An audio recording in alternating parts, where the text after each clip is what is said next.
श्री राम जय जय राम, श्री राम जय जय राम, श्री राम जय जय राम, श्री राम जय राम। बोलिए साहब रामचंद्र महाराज की जय।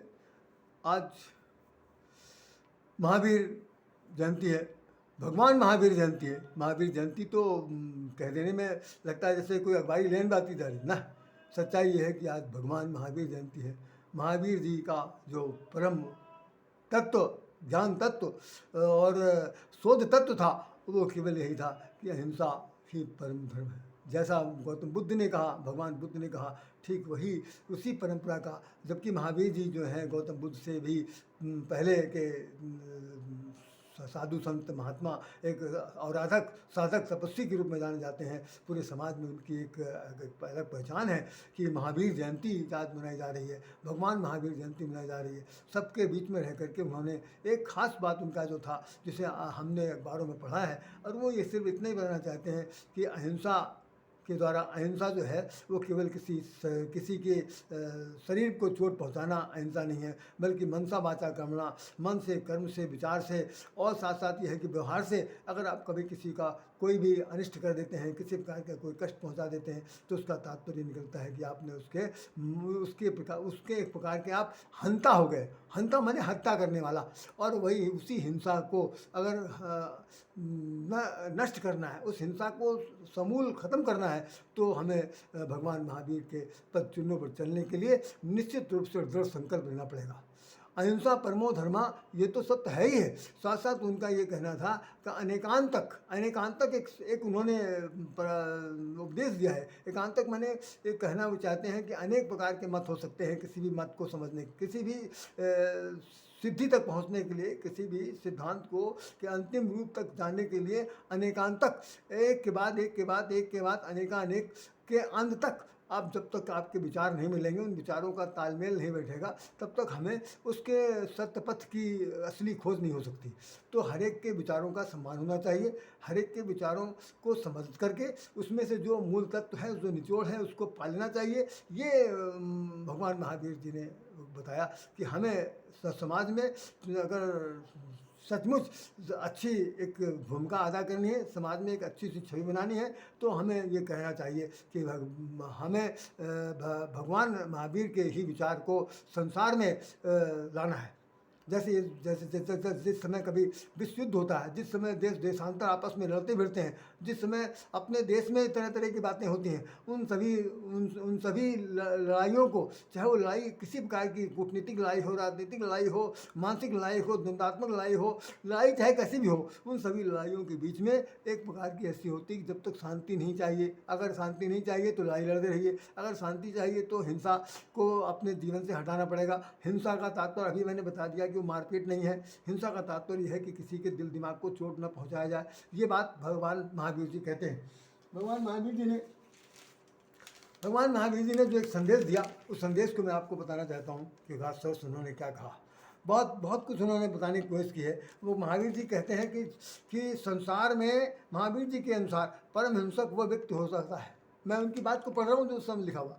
महावीर जी का कहना है कि परम अहिंसक वह व्यक्ति हो सकता है जो संसार के सभी जीवों के साथ अपना तादात्म्य स्थापित कर ले। जड़ चेतन के बीच में भी वो भगवान देखे, सब में जीव देखे, और सभी में जीवन देखने के बाद किसी के साथ भी ऐसा अन्याय न करे कि जिससे ये लगे कि भैया आपने उसको चोट पहुंचाई है। कि जैसा कि हम अपने से अपेक्षा करते हैं, ठीक वैसे ही दूसरे से भी ये उम्मीद रखें कि भाई वो हम, तो मेरा कहने का भाव ये है कि हम दूसरे से जिस तरह से उम्मीद रखते हैं वैसा हम उसके लिए भी खरे उतरें। ये व्यवहार करना भी हमारे लिए सबसे बड़ा उपयोगी है। ये उनका एक बहुत बड़ा कथन है। उन्होंने एक बात और कही है कि महावीर जी की मूल शिक्षा जो अहिंसा थी, उसमें जैनाचार्य अमृतचंद ने जो हिंसा और अहिंसा के विवेक में अपना सूत्र रखा, उनका कहना था कि रागादि की भावनाओं से उत्पत्ति होती है हिंसा। ये बात मैं और स्पष्ट कर दूं कि राग क्या चीज़ है। किसी भी चीज़ में, या आप सोच लीजिए, ये बात चूँकि यहाँ पर इन्होंने तो आज भगवान महावीर जी के शब्दों में कह दिया। गीता जो है बहुत ही पुरानी द्वापर युग में कही गई, भगवान श्री कृष्ण के मुखारबिंद से निकले हुए शब्द थे जिनको लिपिबद्ध किया गया, 700 श्लोकों में लिखा गया। उसके अंदर भी भगवान ने लिखा है कि राग और द्वेष ये संसार में व्यक्ति के जीवन के सबसे बड़े शत्रु हैं। राग और द्वेष से क्रोध उत्पन्न होता है, और क्रोध के उत्पन्न होते से हिंसा उत्पन्न होती है, हिंसा से संघार उत्पन्न होता है, संघार से सर्वनाश उत्पन्न होता है।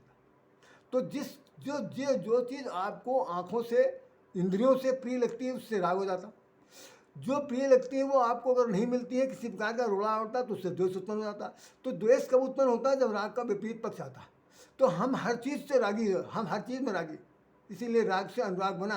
राग जो है संसारिक है, और अनुराग जो है भगवान से जुड़ा हुआ। तो देखिए, दो ही हिंदी के दो शब्द हैं, एक है राग, एक है दूसरा अनुराग। अनुराग भगवान से होता है। अनुराग जैसे एक छंद लिखा हुआ तो गोस्वामी तुलसीदास जी ने, मैं उसको बता दूं कि अनुराग तड़ाग में भान उदय, अनुराग तड़ाग में भान उदय, बिगसई मनु मंजुल कंजु कली। जैसे अनुराग के तालाब में मालूम रहता है कि भगवान की सुंदर स्वरूप सा कमल खिला हो, और उसके प्रति अनुराग पैदा हो गया हो।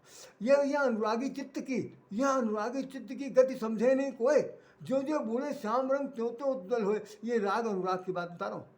शब्द दो ही हैं। राग संसार के सम्मोहन से होता है। संसार की हर वस्तु से हमारी सबसे बड़ी दुर्बलता यह है कि इंद्रिय की सबसे बड़ी दुर्बलता है, इंद्रियों की सबसे बड़ी दुर्बलता है, मन की सबसे बड़ी दुर्बलता है, इन आँखों की सबसे बड़ी दुर्बलता है कि वो रागी बन जाता है।